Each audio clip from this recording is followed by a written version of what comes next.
Praise lord. ఈరోజు ఆదివారము, పునరుద్ధాన దినము. అగాపే డైలీ మన్నా వాక్యాన్ని మనం చదువుకుందాం. అపోస్తుల కార్యము 2వ అధ్యాయము 42వ వచనం. వీరు అపోస్తుల బోధ యందును, సహవాసమందును, రొట్టె విరుచుట యందును, ప్రార్థన చేయుట యందును ఎడతెగక యుండిరి. నిజంగా ప్రియులారా, ఆదిమ సంఘము ఏ రీతిగా వర్ధిల్లిందో, ఏ రీతిగా విస్తరించిందో మనము అపోస్తుల కార్యములు మనం చదివినట్లయితే మనకు అర్థమవుతుంది. నిజంగా వారు అపోస్తుల బోధయందు, రెండవదిగా దేవుని ప్రేమ సహవాసమునందు, క్రీస్తు త్యాగము, పరిశుద్ధ శరీరము, ఆయన రక్తమును జ్ఞాపకం చేసుకొనొచ్చు, వృత్తి విరుచుటయందు, వాక్యానుసారమైన జీవితమందు, ప్రార్థన జీవితం కలిగి ఎడతెగక వారు ఉన్నారనే విషయాన్ని మనం చూస్తూ ఉన్నాం.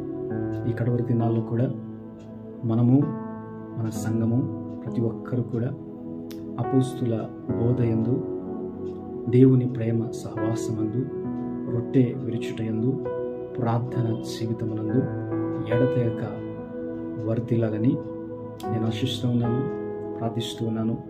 ఈ ఆదివారము యొక్క దినమున ఈ పునరుద్ధాన ఆరాధనలో అందరూ కూడా ఆదిమ సంఘము వలె మీరందరూ కూడా జీవించాలని, ఆదివారమే కాదు అనుదినము అనుక్షణము దేవునికి ఇష్టమైన సంఘముగా జీవించాలని నేను ఆశిస్తూ ఉన్నాను. దేవుడి మాటలు దీవించి ఆశీర్వదించును గాక. ఆమేన్. చిన్న ప్రార్థన చేసుకుందాం. పరిశుద్ధురానికి వందనాలు, స్తోత్రాలు. ఈరోజు మీరు ఇచ్చిన తండ్రి వాక్యాన్ని బట్టి కొందనాలు.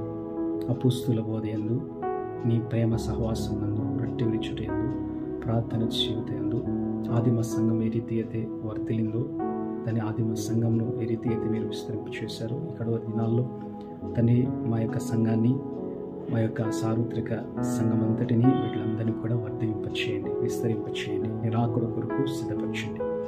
ఈ దినమున నీ సన్నిధిలోనికి తండ్రి రాబోతున్న ప్రతి ఒక్కరిని, వెళ్ళబోతున్న ప్రతి ఒక్కరిని మీరు దీవించండి. ప్రతి కీడు, శోధన, బలహీనత, రోగము, అపాయము, విపత్తు నుండి, ప్రమాదం నుండి, ప్రతి అపవాది తంత్రం నుండి విడిపించండి, రక్షించండి. ఈ కృపా క్షేమాలతో నింపి నడిపించమని యేసు నామములో అడిగి వేడుకొంచున్నాము తండ్రి. ఆమేన్. దేవుడు మిమ్మల్ని అందరినీ సమృద్ధిగా దీవించి ఆశీర్వదించును గాక. ఆమేన్.